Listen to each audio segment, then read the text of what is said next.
got you updated. This is Radio Imanzi News in English.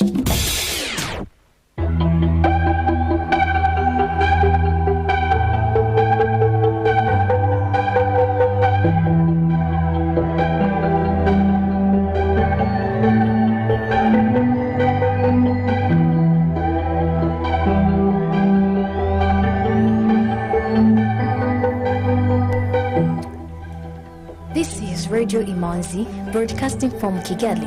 Here is the news in English, brought to you by Fiona Umuganwa. The headlines. Prime Minister Edourd Ngirente has said that Africa should unlock its agricultural potential to reduce its growing food import bill and hunger. The Minister of State in charge of TVET and ICT, Claudette Irede, said that she owed a big part of the motivation to her father, who always believed in her, and President Paul Kagame, who believes and invests in women empowerment. Business operators in the local mining and energy sectors are gearing up for opportunities that the Commonwealth Heads of Government meeting will be bringing to Rwanda. Younger males taking Pfizer and Moderna vaccines should consider waiting longer than 4 weeks between the first and second doses. Now the news in detail.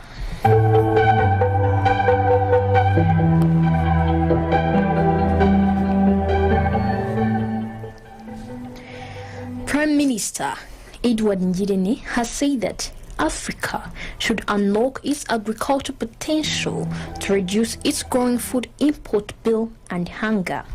He made the remarks at the launch of the African Green Revolution Forum 2022 summit held in Kigali.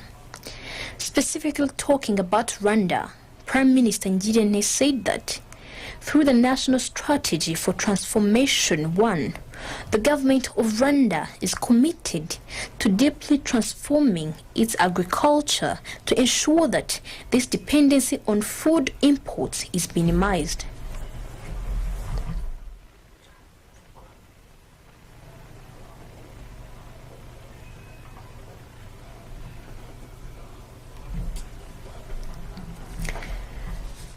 The African Green Revolution chairman, Haile Mariam Desalegn, calls on everyone together for African food security because there is still so much to do. We got you updated.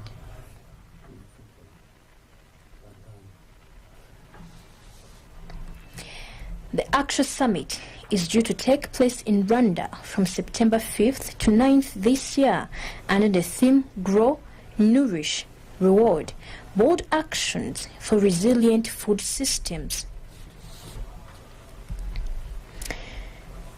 Business operators in the local mining and energy sectors are gearing up for opportunities that the Commonwealth Heads of Government meeting will be bringing to Rwanda.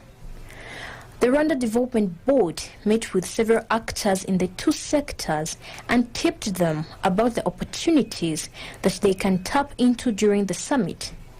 The head of investment marketing at RDB, Philip Lucky, said it is important for the local private sector to prepare well for CHOGM, since the meeting will attract many dignitaries, among whom are investors looking for investment opportunities in Rwanda.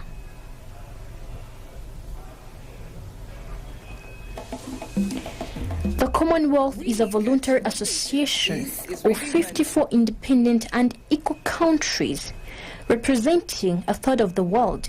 It is home to 2.4 billion people and includes both advanced economies and developing countries. It is expected that more than 8,000 guests will be in the country for the summit and the several meetings organized on its margins. The Minister of State in charge of TVET and ICT, Claudette Irede, said that she owed a big part of her motivation to her father, who always believed in her, and President Paul Kagame, who believes and invests in women empowerment.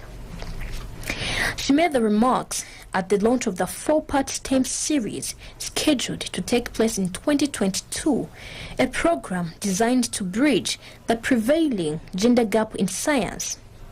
The initiative is codenamed STEM, Science, Technology, Engineering and Mathematics Women-Led Series.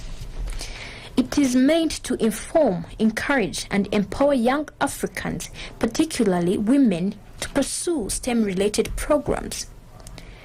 According to Pew Research Center, women are significantly underrepresented in the workforce, and the disparity is even more pronounced in black women. According to UNESCO, only 8% of women are enrolled in engineering, construction, and manufacturing, while just a paltry 3% is enrolled in ICT. The imbalance means that the industry is significantly underutilizing a key segment of the potential workforce, which is detrimental to achieving the continent's growth and development. Nyagatare district is in the media for the wrong reasons. It has been ranked number 1 in the country as far as gender-based violence is concerned. 1,800 young girls were registered with teenage pregnancy last year, 2021, in the district. The district authorities are running a campaign to fight this problem. The campaign is codenamed Protect the Child from Gender-Based Violence and Protect the Future. In this campaign, the local government in Nyagatare is collaborating with the Rwanda Investigation Bureau and the Rwanda Women Network. The campaign involves sensitizing young people, both girls and boys, beginning with school-going age groups. The Rwanda Investigation Bureau has warned everybody that those involved in gender-based violence will be punished according to the law. They called upon everybody to work with law enforcement officers so that any suspects can be apprehended.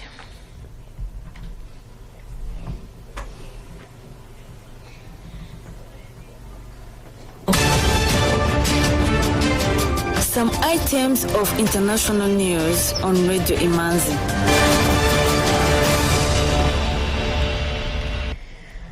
Kenya's exports of tea, flowers, coffee and fruits to Russia have been derailed in the wake of sanctions imposed on Moscow by Western nations after its invasion of Ukraine, hurting local smallholder farmers. The blockade of the exports, estimated at nearly $87.5 million annually, came after major container and shipping lines temporarily suspended cargo shipments to and from Russia in response to the sanctions. Excluding Russian banks from the international paying system and its central bank from international operations has made it harder for the country to pay for imports and receive cash for exports. Mozambican President Filipe Nyusi today appointed former Finance Minister Adriano Malene as the new Prime Minister a few hours after he removed Agostinho de Rosario from the position and 6 other ministers from their positions without giving reasons for their dismissal. According to a statement from Presidency, President Nyusi also appointed former Minister of Mineral Resources and Energy, Ernesto, as the Minister of Economy and Finance. President Nyusi also named 3 newcomers in his government, Amilcar Tivan, who will be the Deputy Minister of Economy and Finance, Carlos Joaquim Zacaria, named as Minister of Mineral Resources and Energy, and Silvino Augusto Jose Moreno, named Minister of Industry and Trade. According to analysts in Maputo, electoral challenges and the hidden debt scandal may have influenced the changes in cabinet. The Africa Platform for Social Protection and Save the Children International East and Southern Africa Regional Office have developed a guide to support child-sensitive social protection programs in Africa.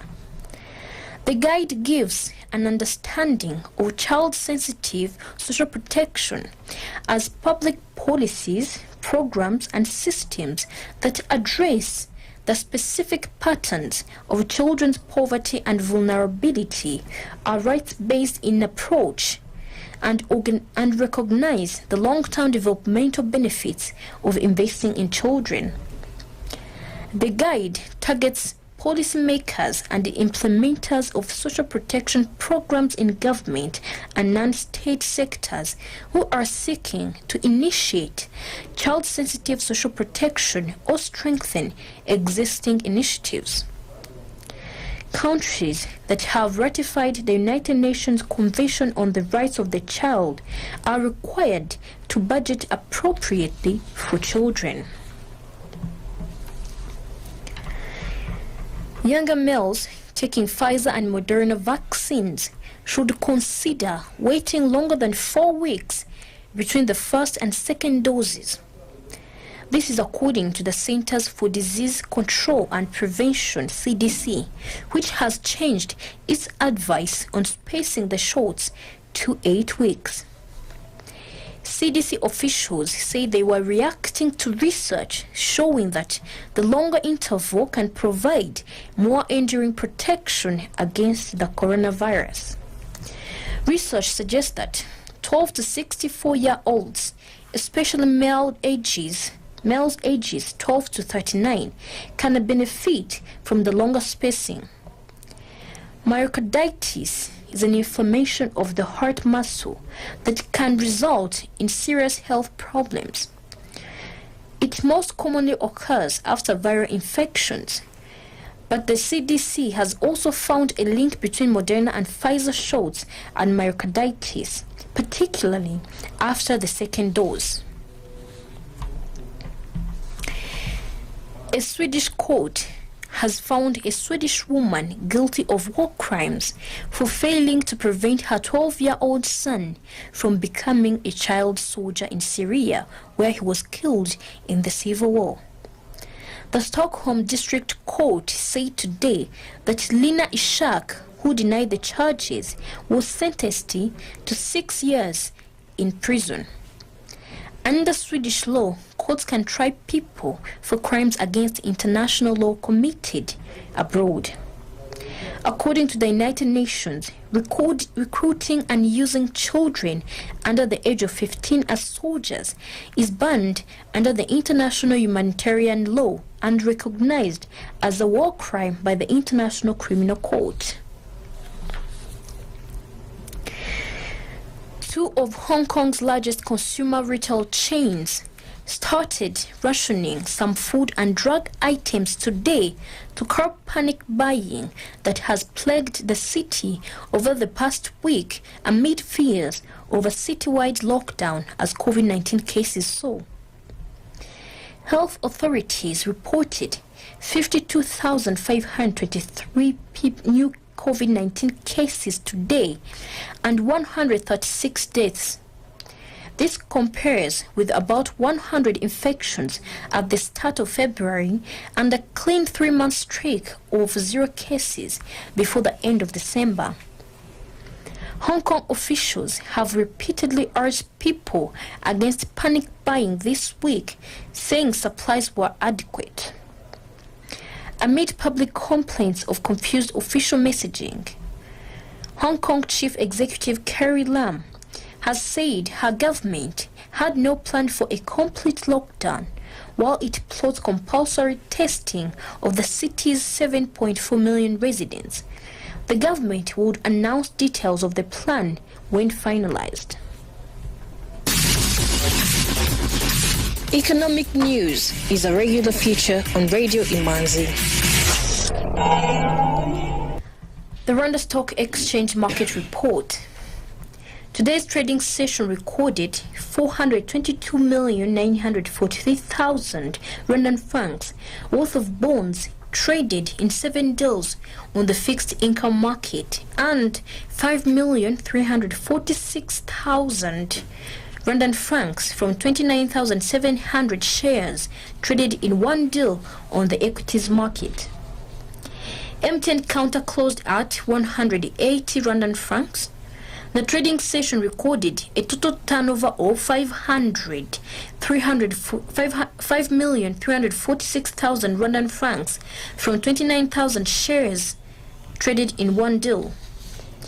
Bank of Kigali closed the counter at 250 Rwandan francs, Bralirwa at 125 Rwandan francs, I&M Bank at 45 Rwandan francs, Simerwa at 120 Rwandan francs, Equity Bank at 440 Rwandan francs, Kenya Commercial Bank at 370 Rwandan francs, National Media Group at 1,200 Rwandan francs, Utri Supermarket at 104 Rwandan francs, and RH Buffalo at 526 Rwandan francs.